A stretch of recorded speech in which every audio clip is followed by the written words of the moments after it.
পবিত্র কোরআনে যতগুলো জাতির কথা বলা হয়েছে তার মধ্যে বনি ইসরায়েলের কাহিনীটা কিন্তু একদম অন্যরকম। কারণ তাদের গল্পটা কোরআনে বারবার এসছে। এটা আসলে শুধু একটা জাতির গল্প না, বরং বলা যেতে পারে পুরো মানব জাতির জন্য একটা বিরাট শিক্ষা। তাহলে চলুন কোরআনের পাতা থেকে দেখে নেওয়া যাক এই জাতির উত্থান আর পতনের সেই অবিশ্বাস্য কাহিনী। আচ্ছা, সবার আগে একটা বিষয় পরিষ্কার করা দরকার। এই বনি ইসরায়েল কারা? বনি ইসরায়েল একটা আরবি শব্দ যার সোজা মানে হল ইসরায়েলের সন্তান। আর ইসরায়েল ছিল নবী হযরত ইয়াকুব আলাইহিসসালামের একটা উপাধি। সোজা কথায় তার বংশধরদেরই বনি ইসরায়েল বলা হয়। তো হযরত ইয়াকুব আলাইহিসসালামের ছেলে ছিলেন মোট ১২ জন। আর ঠিক সেখান থেকেই এই ১২ জন পুত্র থেকেই বনি ইসরায়েল জাতির ১২টা গোত্রের শুরু হয়। বলা যায় এটাই ছিল তাদের জাতির মূল ভিত্তি। কোরআনে তাদের যে গল্পটা বলা হয়েছে সেটা আসলে একটা জাতির অবাক করা উত্থান আর তারপর খুব করুণ এক পতনের গল্প। এটা এমন একটা আখ্যান যেটা আমাদের চোখে আঙুল দিয়ে দেখিয়ে দেয় কিভাবে আল্লাহর এত নেয়ামত পাওয়ার পরেও একটা জাতি পুরোপুরি পথ হারিয়ে ফেলতে পারে।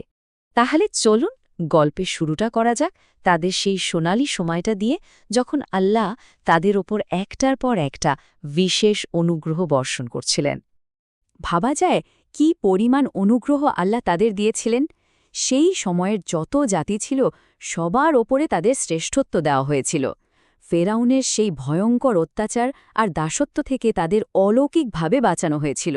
শুধু তাই না, তাদের পথ দেখানোর জন্য সবচেয়ে বেশি নবী পাঠানো হয়েছিল, যেমন মুসা, দাউদ এবং ঈসা আলাইহিসসালাম। তরাত, জাবুর, ইঞ্জিলের মতো আসমানি কিতাবগুলো তাদেরই দেওয়া হয়। এমনকি যখন তারা মরুভূমিতে ছিল, আসমান থেকে তাদের জন্য মান্না ও সালওয়া নামের বিশেষ খাবার আসত। মেঘ তাদের ছায়া দিত আর পাথর ফেটে পানির ঝর্ণা বের হতো। সত্যি বলতে এমন অনুগ্রহ আর কোনো জাতি পায়নি। এই যে আয়াতটা দেখছেন, এটা তাদের সেই বিশেষ মর্যাদার সবচেয়ে বড় প্রমাণ। আল্লাহ নিজে তাদের বলছেন, হে বনি ইসরাইল, আমার সেই অনুগ্রহের কথা মনে করো যা আমি তোমাদের দিয়েছি আর তোমাদেরকে সারা বিশ্বের ওপর শ্রেষ্ঠত্ব দিয়েছি। এর থেকে বড় স্বীকৃতি আর কি হতে পারে, তাই না? কিন্তু এত এত নেয়ামত পাওয়ার পরেও গল্পটা কিন্তু অন্যদিকে মোড় নেয়।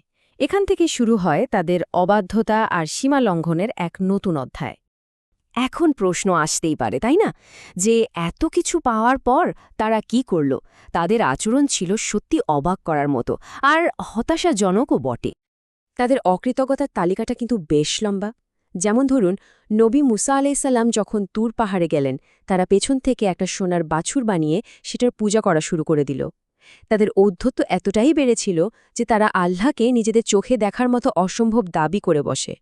এখানে শেষ না, তারা একের পর এক নবীকে, যেমন জাকারিয়া আর ইয়াহিয়া আলাইহিসসালামকে নির্মমভাবে হত্যা করেছে। এমনকি ঈসা আলাইহিসসালামকেও হত্যার ষড়যন্ত্র করেছে। আর সবশেষে আল্লাহর দেওয়া কিতাবকেও তারা নিজেদের স্বার্থে বদলে ফেলতে দ্বিধা করেনি। তাদের অবাধ্যতার একটা ক্লাসিক উদাহরণ হল শনিবারের আইন ভাঙার ঘটনাটা। ঘটনাটা ছিল এমন, আল্লাহ তাদের জন্য শনিবারে যে কোনো কাজ, বিশেষ করে মাছ ধরা, নিষিদ্ধ করেছিলেন। কিন্তু তারা কি করল দেখুন, তারা একটা চালাকির পথ বের করল।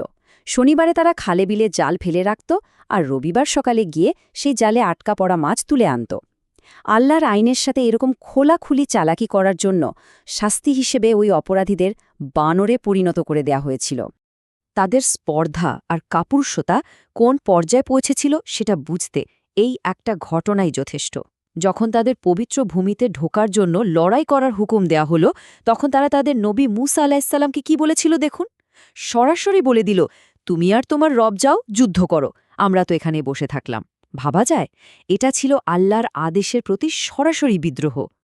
তো বুঝতেই পারছেন, এত বাড়াবাড়ির পর যা হওয়ার তাই হল। তাদের এই লাগাতার অবাধ্যতার ফল হিসেবে তাদের ওপর নেমে এলো আল্লাহর পক্ষ থেকে কঠিন শাস্তি আর পতন। এই স্লাইডটা দেখুন, পুরো ব্যাপারটা একদম পরিষ্কার হয়ে যাবে। একদিকে আল্লাহর দেওয়ার নেয়ামত, স্বাধীনতা, হেদায়েত, নবী, কিতাব।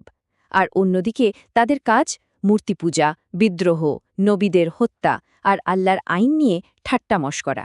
এই যে দুই পাশের পার্থক্য, এটাই তাদের পতনের আসল কারণ। কোরআনে সূরা বনি ইসরাইলে তাদের ওপর দুটি বড় ধ্বংসযজ্ঞ নেমে আসার কথা আগেই বলা হয়েছিল। প্রথমবার যেটা হলো ব্যাবিলনের রাজা নেবুচাঁদেনেজার এসে তাদের পবিত্র মন্দির ভেঙে চুরমার করে দেয় আর তাদের সবাইকে বন্দি করে নিয়ে যায়।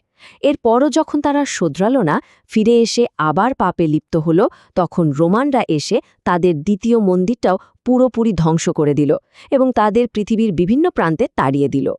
শাস্তি কিন্তু এখানেই শেষ হয়নি। আল্লাহর পথে লড়াই করতে অস্বীকার করার কারণে তাদের ৪০ বছর ধরে মরুভূমিতে ঠিকানাহীনভাবে ঘুরতে হয়েছিল। তাদের উপর চিরস্থায়ী অপমান আর দারিদ্র্য চাপিয়ে দেওয়া হয়। এমনকি নবী দাউদ এবং ঈসা আলাইসালামের মুখ দিয়েও তাদের উপর অভিশাপ দেওয়া হয়েছিল। তো এই যে এত লম্বা একটা ইতিহাস, এত উত্থান পতন, এর আসল শিক্ষাটা কি? মানে আমাদের জন্য এখানে কি বার্তা আছে? চলুন শেষ অংশে সেটাই একটু বোঝার চেষ্টা করি। বনি ইসরায়েলের এই পুরো কাহিনীটা আসলে আমাদের সবার জন্য একটা বড়সড় সতর্কবার্তা। মূল শিক্ষাটা হলো, যখন কোনো জাতি আল্লাহর কাছ থেকে অগণিত নিয়ামত বা অনুগ্রহ পায় কিন্তু তার জবাবে অহংকার আর অবাধ্যতা দেখায়, তখন সেই জাতির পতন কেউ আটকাতে পারে না। এটা শুধু একটা জাতির গল্প না, এটা একটা চিরন্তন নিয়ম যা সব সময়ের সব জাতির জন্য সত্যি। আর এই আলোচনাটা শেষ করতে চাই একটা খুব জরুরি প্রশ্ন দিয়ে, যা আমাদের সবাইকে ভাবাতে বাধ্য করবে। ইতিহাস থেকে পাওয়া এই শিক্ষা আজকের পৃথিবীর জন্য, আমাদের নিজেদের জন্য কতটা প্রাসঙ্গিক?